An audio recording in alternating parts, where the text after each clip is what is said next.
प्रिय मित्रों, जय श्री कृष्ण। मैं हूं आचार्य डॉक्टर विष्णु कुमार मिश्रा।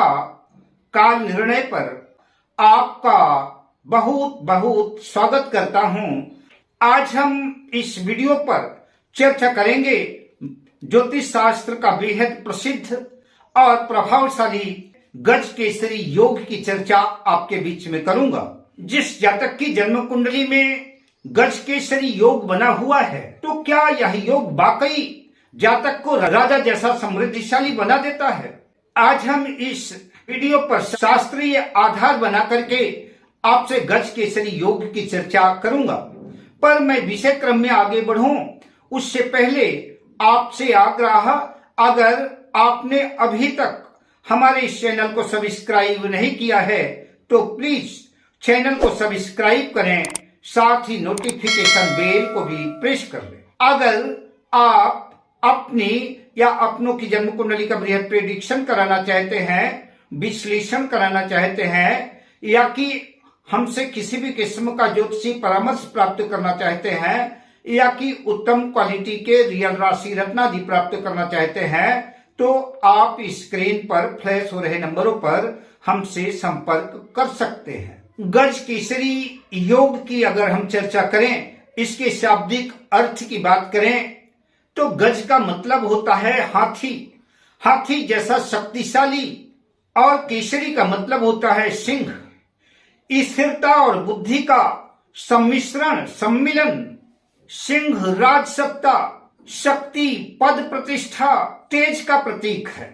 इसलिए यह योग बुद्धि, कला, मान सम्मान, समाज में प्रतिष्ठा, आर्थिक स्थिरता, शत्रुओं पर विजय, शेर की तरह निर्भीक, निडर और प्रभावशाली होता है। आप जानते हैं कि गज केसरी योग बनता कैसे है? तो फल दीपिका कहती है, केंद्र स्थिते देव गुरौ सा शशांकात न नीच शत्रु क्षय गतो अथवा स्यात् योगो भवेत गज केसरी ख्यातस्तदा जन्मानि मानवेन्द्रः। यदि चंद्रमा से केंद्र में पहले, चौथे, सातवें, 10वें भाव में बृहस्पति स्थित हो, वह बृहस्पति या चंद्रमा अपनी नीच राशि में न स्थित हो, अपनी शत्रु राशि में स्थित ना हो, तो ऐसे हालात में गज केसरी योग बनता है। ऐसा जातक राजा के समान समृद्धिशाली मानवेंद्र जीवन जीता है। जातक परिजात में उल्लेख मिलता है, गज केसरी योग संजाता तेजस्वी धनवान भवेत मेधावी गुण संपन्नः राज प्रिय करो नरः। गज केसरी योग में जन्म लेने वाला जातक मनुष्य तेजस्वी, धनवान, बुद्धिमान, गुणों से संपन्न, सरकार का प्रिय, सरकार से लाभ अर्जित करने वाला ऐसा जातक होता है। बृहद पाराशर होरा शास्त्र का उद्घोष है, केंद्र देव गुरौ लग्नात् चंद्राद्वा शुभ दृगयुते नीचस्त अरिहिनैर योगो गज केसरी संगीता।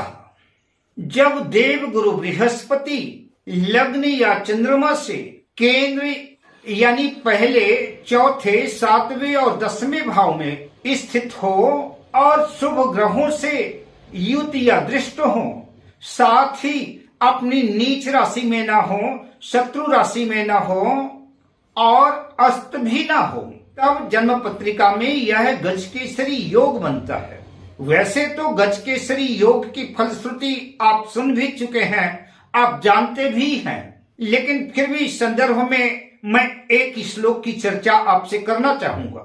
केसरीव बधन हंति शत्रून गज इवाक्रमन नृपमान्यो महाभोगो जायते गज केसरी। अर्थात जिस प्रकार शेर हाथियों के झुंड का विनाश कर देता है, ठीक उसी प्रकार से गज केसरी योग वाला जातक अपने शत्रुओं पर विजय प्राप्त करता है। राजा के समान सम्मानित, समृद्धशाली और सुखों का भोक्ता होता है। गज केसरी योग का पूर्ण फल तभी मिलता है जब चंद्रमा और देवगुरु बृहस्पति दोनों बलवान स्थिति में हो, कमजोर ना हो, पाप ग्रहों से पीड़ित ना हो, अस्त ना हो, मृत ना हो, बाल अवस्था में ना हो, नीच राशि शत्रु राशि में ना हो। अगर यह योग जातक के लग्न में है तो यह जातक को अत्यंत प्रभावशाली व्यक्तित्व का धनी बनाता है।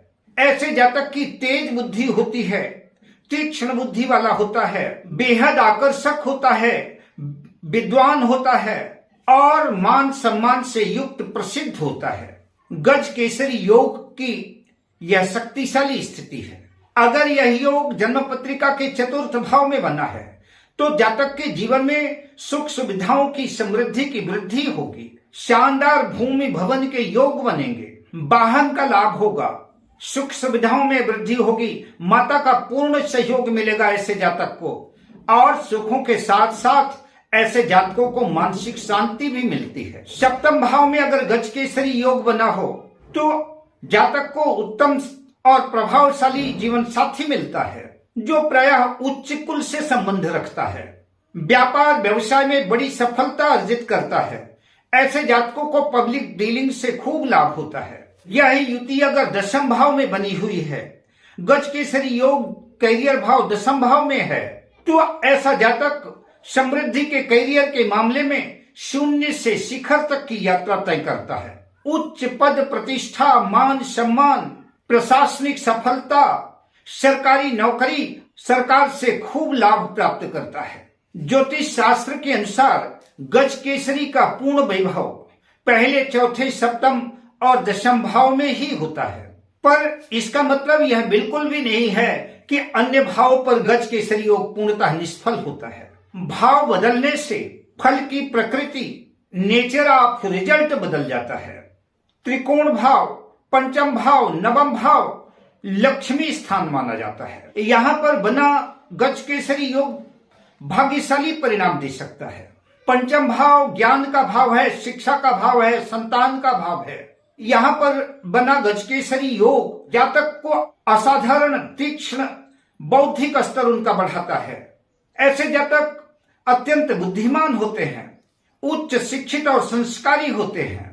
ऐसे लोगों की संतान भी तेजस्वी, संस्कारी और उच्च शिक्षित होती है। जो लोग परामर्श देने का काम करते हैं तो परामर्शदाताओं के लिए पंचम भाव का गज केसरी योग अत्यंत उत्तम होता है।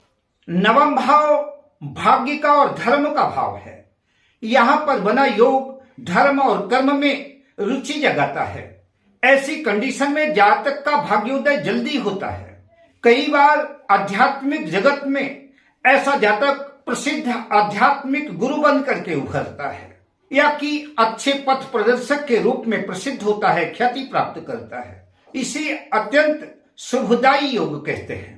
लाभ भाव एकादश भाव में बना हुआ गज केसरी योग आय के अनेक स्रोत खोलता है, लाभ की अनेक संभावनाएं बनी रहती हैं।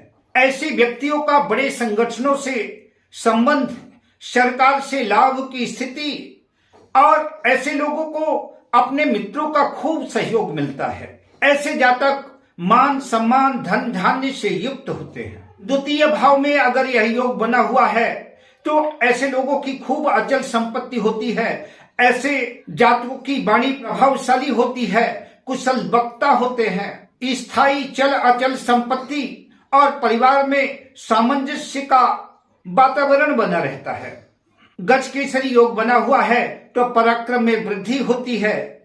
छोटे भाई बहनों का भी खूब विकास होता है, उनसे संबंध भी बेहतर रहते हैं। छोटे भाई बहनों का साथ और सपोर्ट भी मिलता है और प्रायः छोटी यात्राएं लाभप्रद होती हैं। शास्त्रीय दृष्टिकोण से त्रिक भाव में बने हुए गज केसरी योग प्रायः कमजोर हो जाते हैं, किंतु छठे भाव पर अगर यह योग बना हो तो शत्रुओं पर विजय दिलाता है, कंपटीशन को, प्रतियोगिता को फाइट करने की क्षमता प्रदान करता है, नौकरी के योग बनाता है, लेकिन सेहत में उतार चढ़ाव ही बना रहता है। विशेषकर लीवर में, पाचन तंत्र आदि में कोई न कोई विकार, कोई न कोई दिक्कत आती ही रहती है। कई बार जातक को सफलता के लिए संघर्ष भी करना पड़ता है। अगर 8वें भाव में गज केसरी योग बना हुआ है तो ऐसे जातकों की गूढ़ विद्याओं में, तंत्र में, मंत्र में, 10 महाविद्याओं में, ज्योतिषादि के क्षेत्र में गहरी रुचि होती है, किंतु मान सम्मान, आर्थिक दृष्टिकोण से अस्थिरता बनी रहती है। 12वें भाव में बना गजकेसरी योग आध्यात्म और मोक्ष के दृष्टिकोण से सर्वश्रेष्ठ माना जा सकता है, लेकिन सांसारिक सुखों की इच्छा करने वालों के लिए 12वें भाव का योग खर्चकारी साबित होगा। व्यक्ति को मान सम्मान जन्मभूमि से बाहर ही मिलता है। अब बात करते हैं किन राशियों में यह योग ज्यादा चमकता है, ज्यादा प्रभावशाली होता है। कर्क राशि गुरु की उच्च राशि है और चंद्र की स्वराशि है। कर्क राशि में गजकेसरी योग शक्तिशाली योग माना जाएगा। मानसिक शक्ति, लोकप्रियता, पद प्रतिष्ठा, समाज में मान सम्मान। धनु राशि गुरु की अपनी स्वराशि है। धर्म, ज्ञान, अध्यात्म, गुरु शिक्षक, सलाहकर्ता, परामर्शदाता बनाने की क्षमता, भाग्य और मान सम्मान में वृद्धि करता है। मीन राशि गुरु की स्वराशि है। आध्यात्मिक उन्नति के लिए, करुणा, दया और विदेशों से लाभ के लिए मीन राशि का गजकेसरी योग भी उत्तम माना जाएगा। वृषभ राशि चंद्रमा की उच्च राशि है। धन संचय, विलासिता, जमीन जायदाद, भौतिक सुखों का लाभ और वृद्धि के लिए सर्वश्रेष्ठ मानी जाएगी। वृषभ राशि पर बने हुए गजकेसरी योग जीवन में स्थिरता प्रदान करते हैं। जन्म पत्रिका में अगर चंद्रमा मजबूत हो, बलवान हो, तो ऐसे जातक जनता में लोकप्रिय होते हैं। गुरु बलवान हो तो ऐसे जातक मार्गदर्शक, आध्यात्मिक गुरु, शिक्षक आदि होते हैं। कुंडली में गजकेसरी योग तो बना ही हो, साथ में अगर कुंडली में अन्य राजयोग भी निर्मित हैं, तो ऐसी स्थिति में जातक राजा के समान समृद्धिशाली, मान सम्मान, वैभवशाली होता है। शासन सत्ता करने वाला या कि प्रशासनिक उच्च पदों पर आरूढ़ होता है। ऐसे जातक प्रायः उच्च पदों पर उच्चाधिकारी होते हैं। अगर कुंडली में केंद्रम दोष बना हुआ है तब भी परिणाम में कमी आती है। गजकेसरी योग अपना पूर्ण फल तभी देता है जब जातक के जीवन में सक्रिय वर्षों में गुरु और चंद्र की दशा अंतर्दशा आती है। अब सरल उपाय की चर्चा कर लेते हैं। यह गजकेसरी योग गुरु की वजह से कमजोर हो तो गुरुवार को पीले वस्त्र धारण करें। किसी योग्य ज्योतिषी को अपनी जन्म पत्रिका दिखा करके पीला पुखराज धारण करें। अपने गुरु मंत्र का नियमित श्रद्धा पूर्वक जाप करें और गुरु के मंत्र ग्रां ग्रीं ग्रौं सह गुरुवे नमः, इस मंत्र का पूरी श्रद्धा और आदर के साथ कम से कम 1 माला या अधिक जितनी भी कर सकें जाप करना चाहिए। चंद्र के मंत्र का जाप भी सोमवार के दिन ओम सोम सोमाय नमः लाभकारी सिद्ध होगा। इस योग को और ज्यादा शक्ति प्रदान करेगा। माता पिता, गुरुओं और महिलाओं का सम्मान करें। विष्णु सहस्त्र नाम का पाठ और गुरुवार के दिन केले के वृक्ष का पूजन इस गजकेसरी योग को और उत्कृष्ट और बेहतर बना सकता है। अगर वीडियो आपको शोधपरक अच्छा लगा हो तो इसे लाइक करें, शेयर करें, सब्सक्राइब करें। अब मैं आपसे लेता हूं विदा। मिलता हूं अगली वीडियो में शुभ कामनाओं के साथ। जय श्री कृष्ण।